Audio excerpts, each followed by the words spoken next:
Je crois que le mal que l'occupant nous a fait n'est pas encore guéri. Voilà le fond du problème. L'aliénation culturelle finit par être partie intégrante de notre substance, de notre âme. Et quand on croit s'en être débarrassé, on ne l'a pas encore fait complètement. L'aliénation culturelle, c'est tout simplement le rejet total de sa culture, le rejet total des éléments constitutifs de sa culture, c'est-à-dire sa langue, son mode d'alimentation, son mode d'éducation, etc., au profit de ceux d'une autre culture. Bien entendu, l'aliénation culturelle ne se fait pas de façon systématique. C'est bien le processus d'une histoire, le processus d'une domination. Plus loin, c'est lorsque le peuple qui t'a conquis t'impose des manières de voir le monde, t'impose des pratiques, des manières de faire. Et cette aliénation s'installe à partir du moment où le peuple qui est assouvi a pleinement confiance ou croit fermement en ce que l'empereur ou le concurrent lui dit. Comment peut-on expliquer le fait que la majeure partie des Africains accordent peu de valeur à leur propre culture et préfèrent copier sur celle des autres?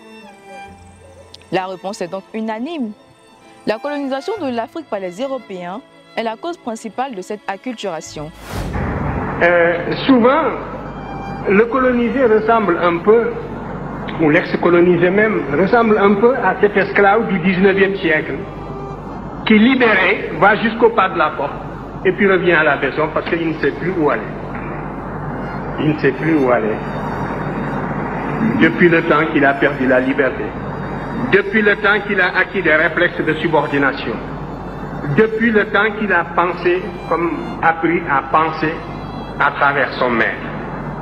L'Afrique devrait, sur des thèmes controversés, être capable d'accéder à la vérité par sa propre investigation intellectuelle, se maintenir à cette vérité jusqu'à ce que l'humanité sache que l'Afrique ne sera plus frustrée, que les idéologues perdront leur temps parce qu'ils ont rencontré des intelligences égales qui peuvent leur tenir tête sur le plan de la recherche de la vérité.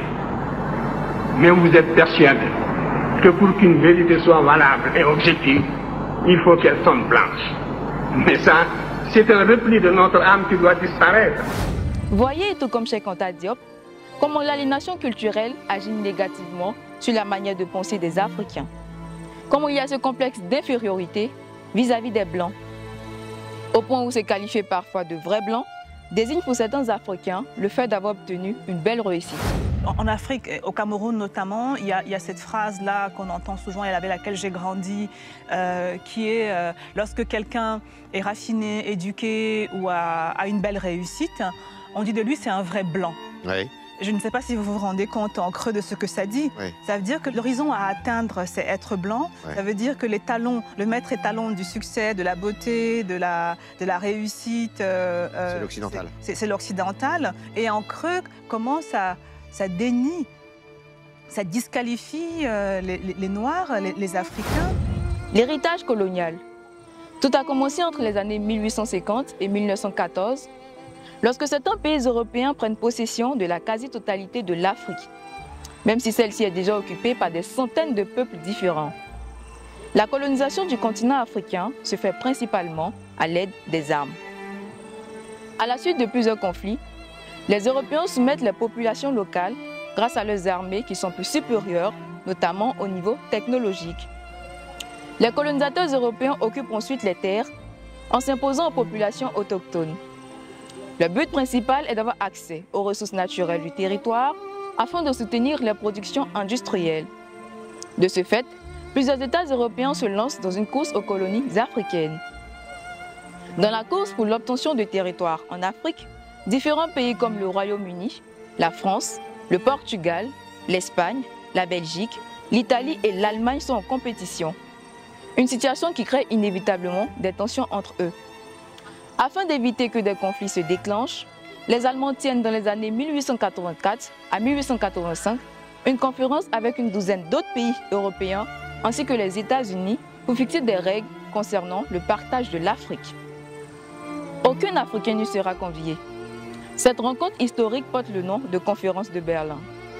La séance inaugurale de celle-ci est présidée par le chancelier allemand Bismarck. Je tiens en premier lieu à partager avec vous la satisfaction de voir cette réunion se tenir.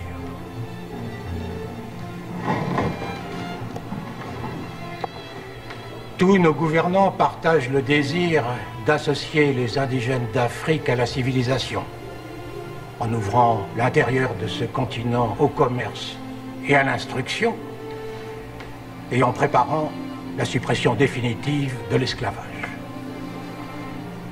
L'intérêt dont nos nations témoignent ici offre une garantie de succès à nos travaux pour développer les relations commerciales avec l'Afrique et servir en même temps la cause de la paix et de l'humanité. Il est clair que cette conférence voulait décrire une page glorieuse de l'histoire. Les conquêtes coloniales sont de même nature et utilisent les mêmes méthodes, n'est-ce pas? On parle de protection, on parle de civilisation, on parle de protectorat, mais on n'attend pas d'être invité, on s'invite soi-même. Suite à la conférence de Berlin, le territoire de l'Afrique sera divisé en une cinquantaine de territoires. Les frontières qui sont alors tracées ne tiennent pas compte des peuples qui sont présents. Cela est à l'origine de plusieurs problèmes qui naîtront par la suite. Les populations africaines acceptent très mal la présence des envahisseurs européens. C'est pourquoi, pour faciliter le contrôle de la colonie, les métropoles tentent d'assimiler les habitants en leur imposant les cultures. Les pays colonisateurs construisent donc des écoles dans lesquelles ils enseignent aux jeunes Africains la langue, la religion, les lois et l'histoire de leur métropole européenne. L'éducation devient alors un outil d'assimilation. Pour rappel, l'assimilation est le fait pour un pays de chercher à intégrer un groupe ou une minorité dans sa population en lui enlevant son caractère distinctif, sa culture. L'assimilation va donc entraîner l'acculturation des Africains, l'acculturation qui est quant à elle un phénomène social qui se produit lorsqu'un groupe de personnes adopte totalement ou en partie la culture d'un autre groupe de personnes.